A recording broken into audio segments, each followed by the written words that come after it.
인천연수경찰서 총장 박상진입니다.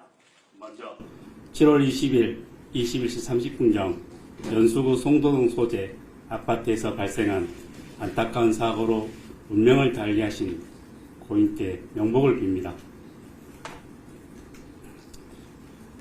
지금부터 어제 발생한 사제총기 이용 살인사건에 대해 브리핑을 시작하겠습니다. 인천 연수경찰서는 살인 혐의로 긴급 체포된 피해자 신병을 방배경찰서로부터 인수하였으며 금일 범행 동기 및 총기 제작 경위 등에 대하여 조사가 진행 중에 있습니다. 사건 개요입니다.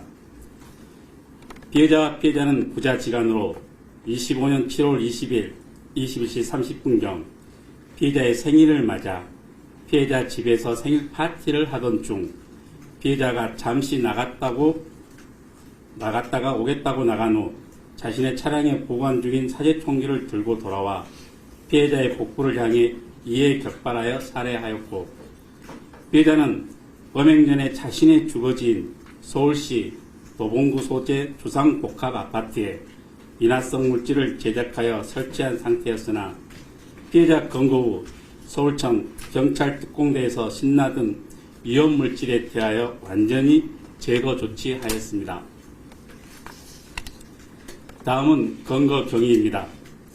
7월 20일 21시 33분경 시아버지가 남편을 총으로 쐈다는 112 신고를 접수하고 강력팀, 경찰특공대, 소방 등 현장을 출동하여 현장 통제 및 피해자 이동 동선을 확인하였으며 발생 장소 이탈이 확인되어 피해자 주거지인 도봉서와 공조로 피해자가 렌터카를 운행한 사실을 확인하고 차량을 긴급 수배하였고 7월 21일 00시 15분경 서울청 방배서 도봉경찰서 남태령 지구대에서 피해자 차량을 발견하고 긴급 체포하였습니다. 피해자는 총기를 소지한 채 약 3시간가량 도주하는 과정에서 서울 방배서 도봉서와의 신속한 공조로 추가 피해 없이 검거하였으며 피해자 검거 과정에서 자택 주거지에 인화성 물질을 설치하였다는 진술을 확보 후 서울청 경찰특공대와 공조하여 자택에 설치된 인화성 물질을 제거하고 아파트 주민 69명, 상가 내 36명 등 총 105명을 대피시키는 등 주민들의 안전을 우선 확보하였습니다. 다음은 범행 동기 및 수사 진행 사항입니다.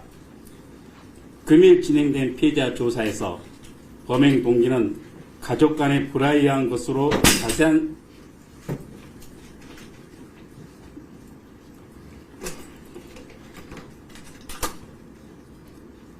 자세한 사항에 대하여는 진술을 회피하는 상황이고 총기 제작 관련 파이프 등 자재들을 구매 후 공작소에서 용도에 맞게 잘라 제작하였고 사용된 총알은 과거 오래전부터 구입하여 소지하고 있었다는 진술이며 피해자 주거진의 인화성 물질 설치 관련 피해자가 직접 연구하여 범행 전 집에서 나오기 전에 제작 완료하였다는 진술입니다. 마지막으로 향후 수사 사항입니다. 피해자 상대로 총기 소지 경위 및 인화성 물질 설치 경위 등에 대해서 수사 후 총포하약법, 폭발물 사용죄 등 적용 법률을 검토 후 구속영장을 신청할 예정이고 피해자 사체에 대하여 부검 실시하여 사인을 명확히 규명할 예정이며 또한 인천청, 서울청, 경기남부청 등 프로파일러를 투입하여 피해자의 범죄 행동을 분석하고 향후 수사에 활용할 예정입니다. 현재 피해자 아내 및 자녀 2명 등에 대해 트라우마 극복을 위한 심리 치료와 피해자 병원 치료비 등 유족과 연락체계를 구축하여 피해자 보호 활동에도 최선의 노력을 다할 예정입니다. 감사합니다.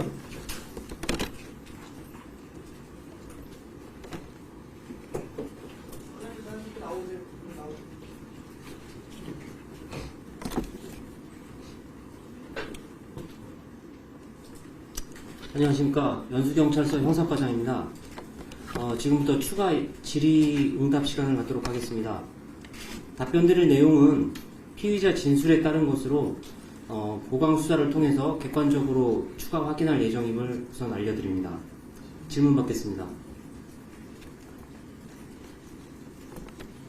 네, 말씀하십시오. 김나영 박성우 기자입니다. 이게 지금 가정 불화라고만 간단하게 나왔는데 이게 아들에 대해서 어떻게 이런 충격을 초래했는지 그거에 대해서 네, 지금 그 피의자가 그 구체적인 동기에 대해서는 진술을 회피하고 있는 상황입니다. 그래서 차후에 프로파일러 등을 투입을 해서 상세 내용을 확인할 예정입니다. 다른 질문 있으십니까? 범행 당시에 두 개로 두발 발사했다고 알고 있는데 한 발씩 네, 정확한 그 실탄 사용 개수를 말씀드리겠습니다. 그 피의자가 그 산탄 총알을 총 3발을 발사를 했는데 피의자를 향해서 2발을 발사하고 문에다가 1발을 더 발사를 했습니다. 그래서 사용한 총알은 총 3발입니다.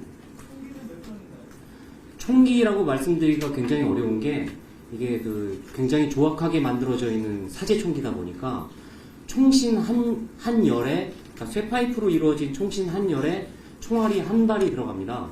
그래서 이걸 그 발사기라고 할 수 있는, 그러니까 그 손잡이가 있는데 그 손잡이에다 연결을 해서 그 발사를 하는 그런 형태로 이루어져 있습니다. 총기 하나에 한 발 들어가잖아요. 예, 그렇습니다. 나머지 두 발은 뭐로 갔죠? 그러니까 2발을 피해자에게 이제 발사를 했고 나머지 1발은 문에다가 발사를 했습니다.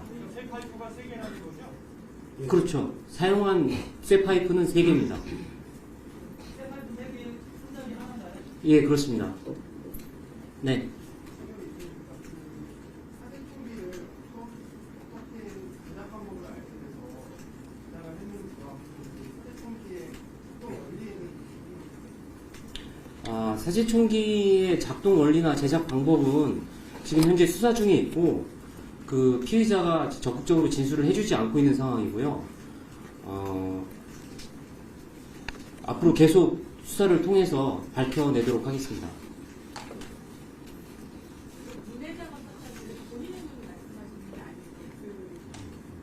문입니다. 문. 예.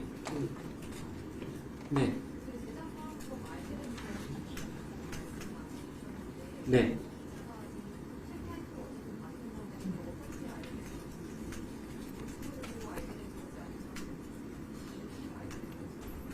그 부분은 아직 수사 중이라서 예, 지금 당장 확인해드리기는 어려울 것 같습니다.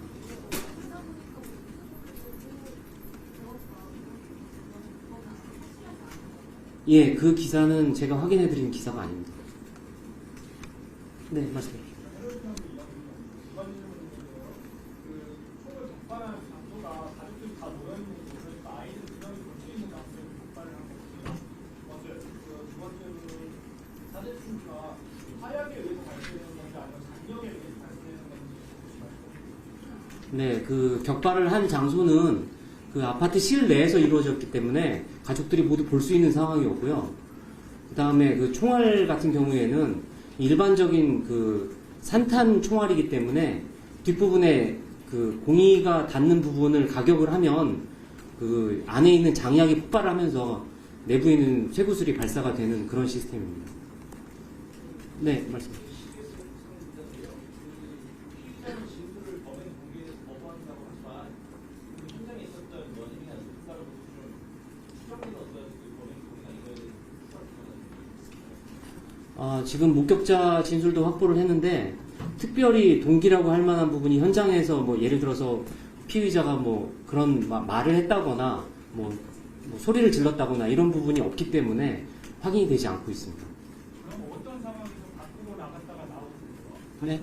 총기를 가지고 들어오는지요? 어떤 상황에서? 아, 화기애애한 상황에서 갑자기 나갔다가 총기를 들고 와서 발사했다는 거잖아요. 화기애애했는지까지는 저희가 판단하기가 어렵고요.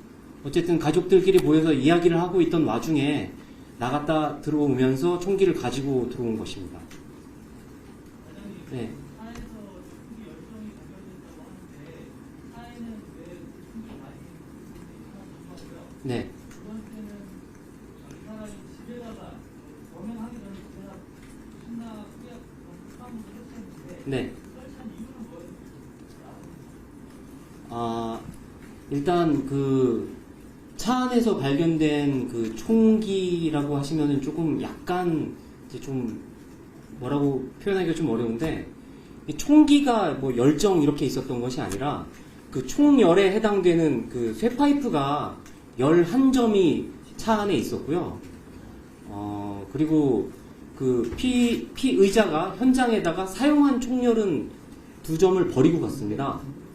그러니까 총기가 뭐 추가로 뭐 10몇 점이 발견된 게 아니라 그 총열이 그 11점이 발견이 된 것입니다. 그리고 그 집에다가 설치한 폭발물은 이 피의자가 다시 집에 돌아가지 않을 생각으로 자포자기하는 심정으로 집안에다 설치를 해놓은 것으로 지금 추정하고 있습니다.